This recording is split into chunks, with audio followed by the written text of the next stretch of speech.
સંઘમાં ચાતુર્માસિક પ્રવેશ 108 શુકન દર્શન તથા 108 બેડાવાળી શ્રાવિકાઓએ રાજમાર્ગો ઉપર ભારે આકર્ષણ જમાવ્યું। શુકન દર્શન તથા 108 બેડાવાળી શ્રાવિકાઓએ રાજમાર્ગો ઉપર ભારે આકર્ષણ જમાવ્યું, જેનોમાં ચાતુર્માસ આરાધનાનું ખૂબ મહત્વ ભગવાને બતાવ્યું છે। આજે કારેલીબાગ જૈન સંઘમાં લાભાર્થી સોહિનીબેન જયેશભાઈ શાહના નિવાસ સ્થાનેથી ભારે ઠાઠમાઠ બેન્ડબાજાની સુરાવલીઓ સાથે મુક્તાનંદ ચાર રસ્તાથી ગુરુદેવનું ભવ્યાતિભવ્ય સામૈયું શરૂ થયું હતું, જે જીવન ભારતી ચાર રસ્તા થઈ મુનિસુવ્રત સ્વામીજીના લઈએ ઉપાશ્રય પ્રવેશ કરી ધર્મસભામાં ફેરવાઈ ગયું હતું, એમ કારેલીબાગ જૈન સંઘના પ્રમુખ દીપકભાઈ ગાંધીએ જણાવ્યું હતું। દરમિયાનમાં સંઘના ટ્રસ્ટી માંગેલાલજીએ જણાવ્યું કે આજે નયશેખર સાગરજી મહારાજ તથા સાધ્વીજી દિવ્ય ધર્માશ્રીજી મહારાજ, આચાર્ય અક્ષયચંદ્ર સાગરસુરી મહારાજ સાથે આજે વાજતે ગાજતે કારેલીબાગ જૈન સંઘમાં પ્રવેશ કર્યો હતો અને જાણીતા જૈન સંગીતકાર ઋષભ દોશીએ વિશિષ્ટ ભક્તિ ગીત ગાઈને લોકોને ભક્તિ રસમાં તરબોળ કરી દીધા હતા।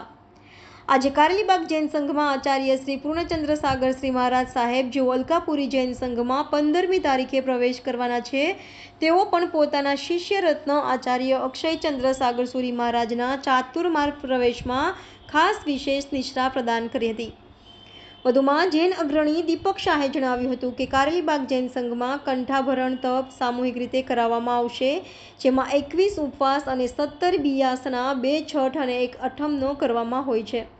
આજના આ ચાતુર્માસિક પ્રવેશમાં અમદાવાદથી રાજગ્રહી તીર્થ બગોદરાના ટ્રસ્ટી સુરેલભાઈ શાહ, શૈલેષભાઈ ઝાટકિયા, મુંબઈના ગોરેગાંવના દિનેશ ટી શાહ, અમદાવાદના 5 બિપિન પટવા તથા મહારાજના સાંસરિકભાઈ અશ્વિન શાહ, નિકુંજભાઈ શાહ, ટ્રસ્ટી અજય લાલી, યુનિવર્સિટીના પૂર્વ સેનેટ અને સિન્ડિકેટ સભ્ય તથા જાણીતા જૈન અગ્રણી દીપક શાહ સહિત સેંકડોની સંખ્યામાં ગુરુભક્તો જોડાયા હતા।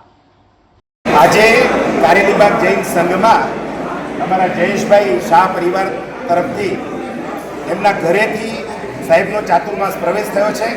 આપણી સાથે જે ચાતુર્માસ કારેલીબાગ જૈન સંઘમાં કરવાના છે એવા આચાર્ય અક્ષય સાગર સુરીશ્વરજી મહારાજા સાહેબજી, આ ચાતુર્માસ જૈનોમાં ચાતુર્માસનું એક મહત્વ શું છે અને આ ચાતુર્માસ દરમિયાન સામૂહિક આરાધના કયા પ્રકારની? ચોમાસામાં અનેક પ્રકારના જીવોની ઉત્પત્તિ થતી હોય છે। હાલવા ચાલવાથી પણ ઘણા જીવો મરી જતા હોય છે। આ કાળનો એવો પ્રભાવ છે। ઉનાળો, શિયાળો, ચોમાસું, ચોમાસાની ઋતુ જેવી છે, એ કાળ જ એવો છે। કદાચ વરસાદ ન વરસે તો પણ જીવોત્પત્તિ થાય જ, એની વિરાટ થાય, એ જીવો ન મરી જાય।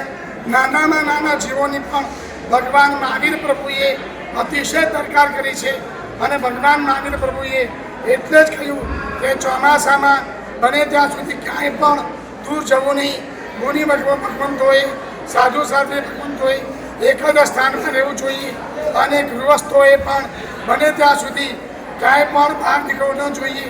આ જીવિકા પૂરતું હોય તો પણ એમાં પણ ઘણો વિવેક રાખવો જોઈએ। ક્યાંય પણ ચોમાસામાં યાત્રા કરવા માટે જવું ન જોઈએ।